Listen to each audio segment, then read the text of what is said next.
comment j'ai transformé ma peur de la mort en une véritable force, en moteur pour vivre et rêver grand. Dans cette vidéo, je te partage comment ma relation avec la mort a évolué. Quand j'étais plus jeune, qu'est-ce que je pensais, qu'est-ce qui me faisait peur quand j'étais plus jeune et quelles ressources m'ont permise de changer de regard sur cette thématique-là et qui m'ont permis de rêver beaucoup plus grand, de prendre plus de risques et tout simplement de vivre intensément ma vie, sans pour autant être inconsciente bien évidemment, mais pour tout simplement vivre d'une autre manière et profiter de tout ce que la vie a à m'offrir. À la fin de cette vidéo, et reste bien jusqu'à la fin, je te partagerai les questions que je me suis posées pour changer de regard et les questions que tu vas également pouvoir te poser sur ta situation actuelle, comment toi tu vois et quel est ton regard sur la mort actuellement. Qu'est-ce qui changerait si tu changeais de regard sur la mort et comment tu pourrais switcher par des actions que tu pourrais entreprendre pour changer tout ça. Parce que sur cette chaîne, si tu me connais très bien, tu sais que rien ne change et rien ne peut changer sans action. C'est l'action qui va te permettre d'ancrer ces réels changements dans ta vie et de vivre d'une différente manière. Alors, je vais commencer par comment je voyais la mort quand j'étais plus jeune et qu'est-ce que je ressentais quand je réfléchissais, je pensais à ça. Alors, j'avais des angoisses profondes. Dès que je pensais à la mort, je commençais à ressentir énormément d'angoisse dans mon corps et je pleurais. Je pleurais, mais à flot, vraiment des larmes de peine, de tristesse très intense. Et tout de suite, je me disais, à chaque fois que je ressentais ça, je me disais, non, non, c'est mon ami, n'y pense plus. Tu vas te rendre mal si tu penses à ça. C'était ce mécanisme de survie que j'avais parce que justement, j'avais peur de voir, d'affronter cette thématique-là en face. Donc je préférais fermer les yeux comme on le fait dans chaque situation qui nous font peur. On préfère fermer les yeux que d'affronter ces peurs-là. Donc pendant longtemps, à chaque fois que j'avais une angoisse, je me disais, c'est bon, j'y pense plus, je fais autre chose, je n'y pense plus.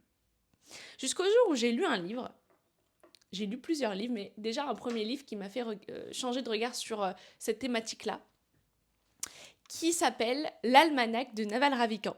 Alors si tu connais ce livre, tu vas peut-être te dire, mais à quel moment il parle de mort? Tu sais pourquoi je te partage ça? Parce qu'il y a quelque chose qui m'a pop-up là d'un coup en partageant ce message. Quand on lit un livre, chaque personne qui va lire un livre aura un regard différent sur ce même livre. Tu peux avoir peut-être 5 thématiques dans le livre. Une personne va avoir une thématique, une autre personne va avoir une autre thématique et une autre troisième, quatrième personne va avoir une autre thématique. Celle qui correspond à ce qu'on a besoin d'entendre sur le moment. Et moi, à ce moment-là, j'avais besoin de lire cette thématique-là en particulier sur la mort. Alors c'est un très petit passage dans le livre, donc si tu as envie de le lire, si tu ne l'as pas lu par exemple, et que tu as envie de t'intéresser à ce livre, sache que c'est un livre qui parle de business, d'entrepreneuriat, de bonheur et de la relation que l'auteur a par rapport au bonheur et par rapport à la richesse, avec un tout petit passage sur la thématique de la mort. Et ce qui m'a marqué dans ce passage-là, et je vais être très honnête avec toi, c'est pas le message qui a retenu mon attention encore maintenant, dans le sens où je me souviens même plus du message en lui-même, parce que j'ai l'habitude, à chaque fois que je lis un livre, de me mettre en action pour ancrer ces réels changements. Donc tout de suite après avoir lu ce livre, j'ai mis des actions en place et j'ai pris des décisions qui m'ont permis justement de changer de vie. Donc maintenant que je n'ai même plus ce livre parce que je l'ai donné, je me souviens même plus de l'exactitude des mots et j'ai pas envie de dire quelque chose qui peut-être potentiellement est faux, etc. Mais je vais te partager comment moi je l'ai interprété et qu'est-ce qu'il a voulu vraiment partager de par ces mots, au lieu de te partager le mot exact parce que je m'en souviens plus. Bien souvent, en tant qu'être humain, on a peur de la mort, mais nous vivons comme si nous étions immortels. Dans le sens où on a peur de la mort, mais on reste dans cette même routine. On reste dans ce même schéma. On n'essaye pas de prendre des risques parce que justement on a peur de mourir. Mais ce qui est hyper paradoxal, c'est-à-dire on a peur de mourir, mais on vit comme si on était immortel et on ne vit pas intensément tout ce que la vie a à nous offrir juste parce qu'on a peur de la fin. Mais finalement, si on part de cette idée-là, Ben, on se met pas en couple parce qu'on a peur qu'il y ait une fin. Il y en a plein qui réfléchissent comme ça, hein, qui préfèrent être célibataires parce que justement ils ont peur d'une certaine fin. Et donc ils ne s'attachent à personne, ils ne font pas des choses qui sont risquées, etc. Mais tu imagines la vie que tu vis en pensant de cette manière-là? Tu ne vis pas en fait. Autant mourir maintenant. Je suis désolée de te dire ça, mais autant mourir maintenant en fait. Et c'est comme si en fait tu étais déjà mort. Je suis désolée de te le dire parce que vraiment c'est le cas. Et ce livre-là m'a vraiment fait changer de regard sur ça. Ensuite, j'ai lu 2 autres livres qui ont changé ma vie, mais c'était beaucoup plus par rapport au lien sur ce que j'avais envie de créer.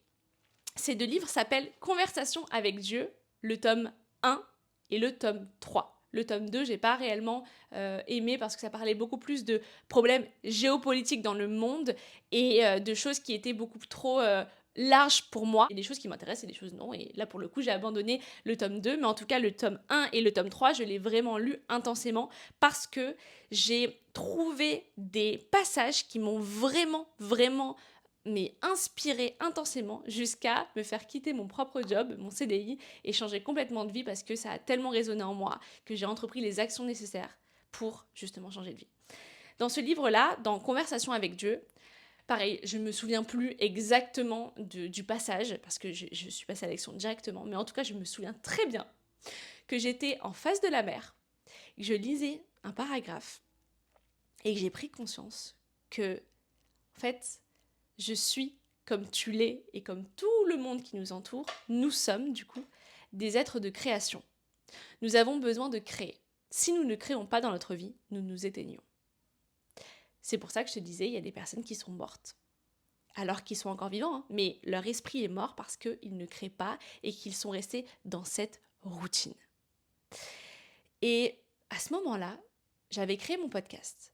À ce moment-là, j'adorais ce que je faisais. J'étais mais complètement absorbée par qu'est-ce que je créais. J'adorais ça. Mais j'étais encore coincée dans mon job qui ne me permettait pas de vivre intensément tout ce que j'avais envie de vivre à travers mon podcast. Et c'est à ce moment-là où j'ai eu ce déclic de me dire, mais en fait, je veux vivre pleinement de mon activité. Même si aujourd'hui, je ne gagne pas ma vie avec le podcast, je vais me donner les moyens pour vivre de mon activité parce que je veux créer et continuer de créer. Je ne veux plus m'éteindre dans une routine qui ne me correspond pas. Et à ce moment-là, au bout de quelques mois, alors j'ai pris la décision sur le moment, hein, mais ça a pris quelques mois justement le temps de quitter mon job, de changer complètement de vie, de partir voyager.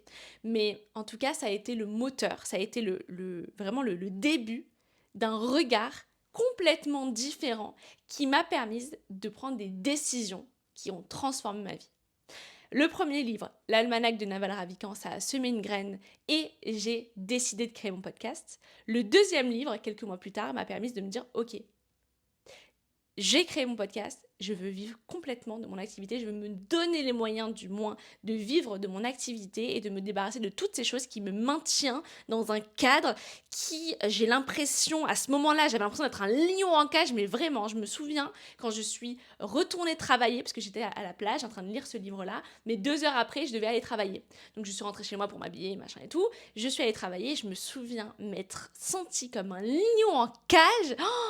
C'était horrible. Vraiment, pour le coup, c'était horrible cette sensation de me dire, mais je ne suis pas du tout au bon endroit, libérez-moi, quoi.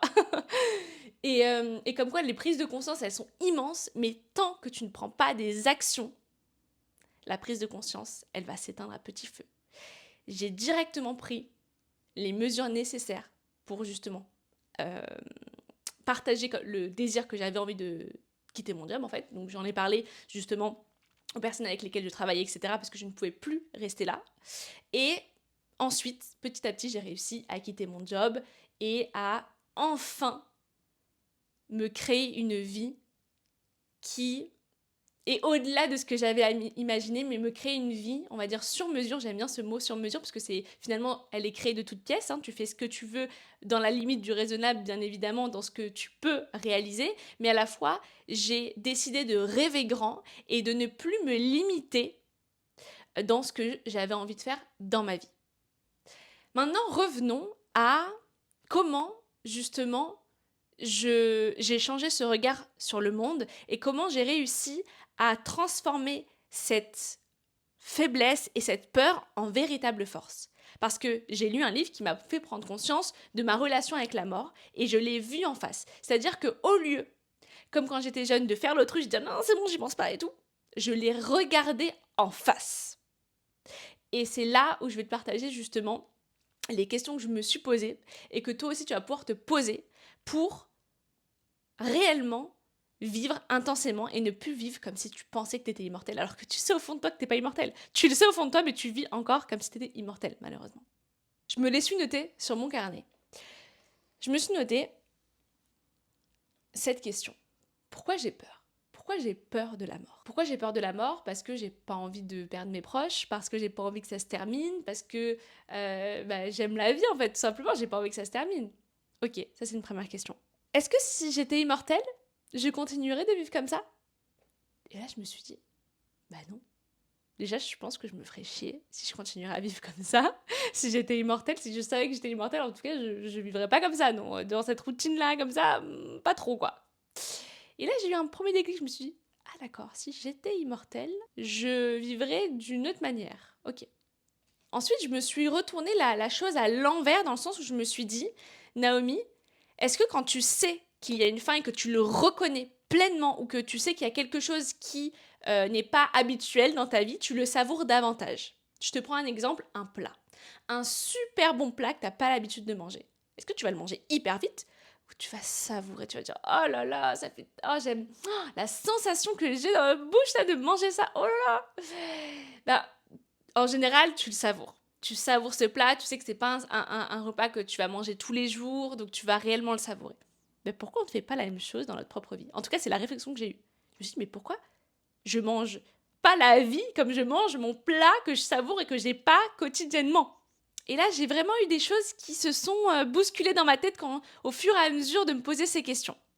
Je me suis dit, qu'est-ce que je veux réellement savourer dans ma vie si je savais que cette chose avait une fin ? Je ferais davantage de voyages, je créerais des projets qui me stimulent énormément dans ma vie, je profiterais davantage de mon entourage. Donc ça, c'est vraiment les 3 choses qui m'animaient vraiment. Ensuite, je me suis posé la question, est-ce que dans ma vie actuelle, je peux savourer ces 3 choses ? Mon entourage ? Ben non, parce que je travaille tellement que je ne peux pas profiter de mes proches, que j'ai des horaires qui ne correspondent pas du tout avec les horaires de mes proches. Est-ce que je peux voyager ? Bah non, j'ai droit à que 5 semaines par an pour voyager. Est-ce que c'est assez ? Pas trop. Est-ce que je peux créer pleinement des projets qui m'animent ? Oui, mais j'ai que 2-3 heures dans la journée. Je peux pas avoir tout le temps que je veux justement pour créer, pour vraiment m'expandre et créer des choses encore plus grandes parce que je suis limitée par le temps. Et quand on vient à là, je peux te dire que tu te dis ok, est-ce que je veux continuer à vivre comme ça, sachant que je sais que je suis pas immortelle et que je sais qu'il y a une réelle fin ? Ben non. Pose-toi ces mêmes questions. Pose-toi ces mêmes questions, que ce qui est important pour toi, tu les as actuellement ou non. Si tu n'as pas ce qui est important pour toi dans ta vie actuelle, effectue les changements nécessaires pour avoir ce que tu aimes profondément et ce que tu désires profondément au fond de toi dans ta vie. Parce que tu sais profondément, et là je vais t'ouvrir les yeux sur ça, tu sais que ta vie a une deadline. Alors arrête de te cacher et de faire l'autruche sur ça. Arrête de vivre comme si tu étais immortel alors que tu sais très bien que tes jours sont comptés et que tu n'as pas un temps illimité dans ta vie. Je n'aurais jamais pris toutes ces décisions dans ma vie si je n'avais pas affronté cette peur. Si je m'étais pas dit en face, mais pourquoi j'ai peur de la mort ? Si je m'étais pas posé ces questions, je n'aurais pas pris toutes ces décisions, à savoir quitter mon CDI, à savoir partir voyager, continuer de créer des projets qui me font vibrer, aider, contribuer, transmettre. Je n'aurais jamais réalisé tout ça. J'aurais continué ma vie standard, ma vie routinière, qui ne me correspond pas du tout, mais qui était safe pour moi, sachant que je savais que en fait, j'allais quand même mourir à la fin, quoi. T'imagines toutes les opportunités que tu loupes parce que tu ne veux pas voir ça en face et que tu fais l'autruche face à la mort ? Est-ce que tu te rends compte de ça ? Donc pose-toi les bonnes questions et je te recommande vivement de lire ces livres-là qui ont, pour ma part, transformé ma vie. Et probablement que quand tu vas lire ces livres, il y aura peut-être autre chose qui vont pop-up dans ta tête et qui vont plus te marquer que ce qui m'ont marqué à moi. Mais en tout cas, si tu regardes cette vidéo, c'est que tu es appelé à les lire, à t'en faire ta propre idée et à te poser ces questions qui vont totalement changer ta vie. Alors dis-moi en commentaire ce que tu as pensé de cette vidéo. Qu'est-ce qui a émergé en toi quand tu t'es posé ces questions? Et si tu vois les choses différemment depuis que tu as regardé cette vidéo, prends soin de toi et surtout ose, ose entreprendre des choses qui te font réellement vibrer dans la vie. Tu me remercieras par la suite parce qu'il ne peut t'arriver que des bonnes choses quand tu t'ouvres au monde et quand tu t'ouvres à une vie qui est réellement alignée avec ce que tu désires, avec ce que tu as en toi et ce que tu as réellement envie de créer.